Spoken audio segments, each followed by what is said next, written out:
यदि यह खून सब जगह ठीक-ठीक न दौड़े तो क्या होगा? देखो, खून के दौड़ने से हमारे शरीर के दो काम होते हैं। प्रथम तो शरीर के हर एक हिस्से को पूरा पूरा भोजन मिल जाता है, जिससे हमारी तमाम क्षति पूरी हो जाती है। इस संबंध में पहले बता चुका हूँ कि अन्य मशीनों के समान हमारे शरीर की मशीनें भी काम करने से बराबर घिसती रहती हैं।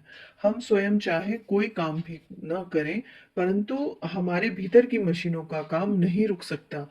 वे तो अपना काम हर घड़ी और हर क्षण जब तक हम जीते हैं करती ही जाएंगी। उदाहरणार्थ, हमारे हृदय, फेफड़े, पाकाशय, जिगर, गुर्दे आदि अपना काम एक पल भर के लिए भी नहीं छोड़ सकते। चाहे हम सोते रहे या जागते, काम करते रहे या बैठे। अतएव इनका घिसना और छिजना दिन रात बराबर जारी रहता है। लेकिन यह सारी क्षति हमारे भोजन किए हुए पदार्थों के रस से पूरी कर लिया करते हैं, और यह रस इनके पास तक हमारे खून के ही द्वारा पहुंच सकता है। अस्तु, जब तक हमारा खून इनकी बारीक से बारीक रगों में स्वतंत्रता पूर्वक न दौड़े, तब तक इन्हें पूरी पूरी खुराक नहीं मिल सकती, और न ये अपनी क्षति को ही किसी तरह पूरा कर सकते हैं। खून के दौड़ने से जो दूसरा काम हमारे शरीर में हुआ करता है, वह है शरीर की भीतरी सफाई। इस संबंध में हम स्वच्छ वायु सेवन की चर्चा करेंगे। तब तुम्हें बतलाएंगे कि किस प्रकार हमारे भीतर की गंदगी खून के साथ शरीर के हर एक भाग से बहकर फेफड़ों में आती है, और फिर किस प्रकार कार्बोनिक एसिड गैस के रूप में वह श्वास के द्वारा बाहर निकाल दी जाती है। पश्चात हमारा खून फेफड़ों से हवा की ऑक्सीजन को लेकर शरीर के प्रत्येक भाग में लौट जाता है और फिर उसे पोषित करता है।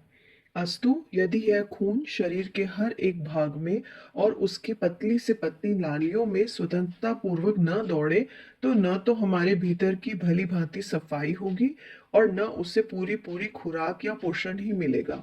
परिणाम यह होगा कि हमारा शरीर दिन पर दिन दुर्बल, रोगी और क्षीण होता जाएगा।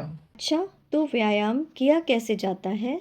व्यायाम करने की सैकड़ों विधियां हैं। इनमें से दंड और बैठक करना तथा मुद्गर भांजना हमारी देशी और बहुत पुरानी विधि है। आजकल की नई विधियों में डंबल और जिम्नास्टिक की कसरतें भी बहुत अच्छी हैं। इनसे शरीर का विकास बड़े सुंदर रूप में होता है। इनके अतिरिक्त दौड़ना, कूदना, उछलना, पानी में तैरना, नाव खेना और घुड़सवारी का काम भी व्यायाम के ही अंतर्गत है। तरह तरह के खेल कूद भी व्यायाम में ही शामिल हैं, जैसे टेनिस, पोलो, हॉकी, फुटबॉल, वॉलीबॉल, क्रिकेट इत्यादि। इनमें से कुछ खेलों का प्रबंध प्राय हर एक अंग्रेजी स्कूल और कॉलेज में रहा करता है, किंतु ये सब खेल पैसे वालों के लिए हैं। हमारा हिंदुस्तानी कबड्डी का खेल एक ऐसा खेल है जिसमें कसरत और मन बहलाव तो उतना ही होता है जितना उपर्युक्त खेलों में, किंतु पैसा एक भी नहीं खर्च होता। अतएव इससे गरीब और अमीर सब लाभ उठा सकते हैं। योगासन की क्रियाएं भी हमारी नसों, रगों और मांसपेशियों को खींचने और तानने में बड़ा काम करती हैं। साथ ही इनसे सांस भी जल्दी नहीं फूलती। अलग अलग प्रकार के आसन अलग अलग अंगों के लिए उपयोगी बतलाए जाते हैं। इनमें से शीर्षासन की प्रशंसा सबसे ज्यादा है, किंतु कुछ लोगों को यह ठीक नहीं पड़ता। मैंने भी जब जब इसे आरंभ किया, तब तब सिर में कठिन पीड़ा पैदा हो गई। इसलिए मुझे तो सर्वांगासन और मयूर आसन ही ज्यादा अच्छे जचे। इनसे पेट, पीठ, छाती, टांगों और अंतड़ियों की कसरत बहुत अच्छी हो जाती है, किंतु प्रत्येक व्यक्ति को अपनी अपनी रुचि और सामर्थ्य के अनुसार अपने ढंग की कसरत स्वयं पसंद कर लेनी चाहिए। उद्देश्य सबका एक ही है, अर्थात शरीर का स्वास्थ्य।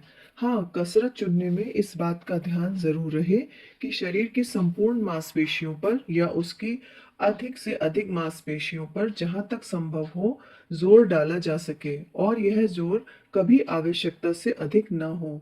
वैसे तो हमारे प्रत्येक अंग का संबंध दूसरे अंगों के साथ इतना घनिष्ठ है कि किसी भी एक अंग के संचालन से दूसरे अंगों पर प्रभाव पड़ना जरूरी है।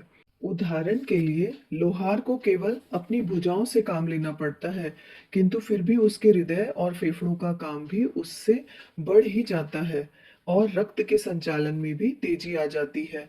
जिससे शरीर की संपूर्ण क्रियाएं तेज हो जाती हैं। लेकिन भुजाओं की मांसपेशियों पर विशेष रूप से जोर पड़ने के कारण केवल उसी भाग का विकास अधिक होता है, शेष दूसरे भाग का उतना विकास नहीं हो पाता।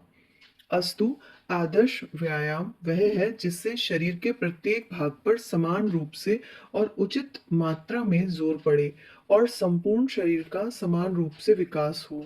इस विचार से खुले मैदान में प्रातःकाल तेजी के साथ पैदल चलना सबसे अच्छी कसरत कही जा सकती है। इससे हाथ, पैर, छाती, पेट और अंतड़ियों का एक साथ और समान रूप से व्यायाम हो जाता है। साथ ही मैदान की स्वच्छ वायु के सेवन तथा प्रकृति के चित्र विचित्र दृश्यों को देखने से मन भी अत्यंत प्रफुल्लित और पवित्र हो जाता है। तुम्हारे लिए हम एक और कसरत बतलाते हैं जिससे तुम घर पर आसानी से कर सकते हो। वह कौन सी कसरत है? वह है जिम्नास्टिक की कसरत, किंतु घर पर आसानी से की जा सकती है और बड़ी अच्छी भी है।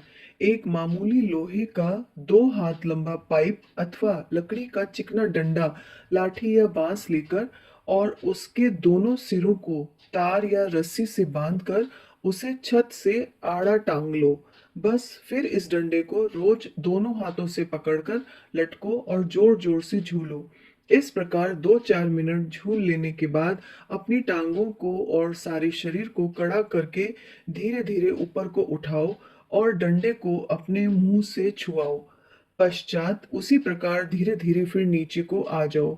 इस प्रकार 3-4 बार करोगे, तत्पश्चात उसी तरह लटकते हुए शरीर को कड़ा करके टांगों को जितना ऊपर ले जा सकते हो धीरे धीरे ले जाओ और फिर नीचे ले आओ।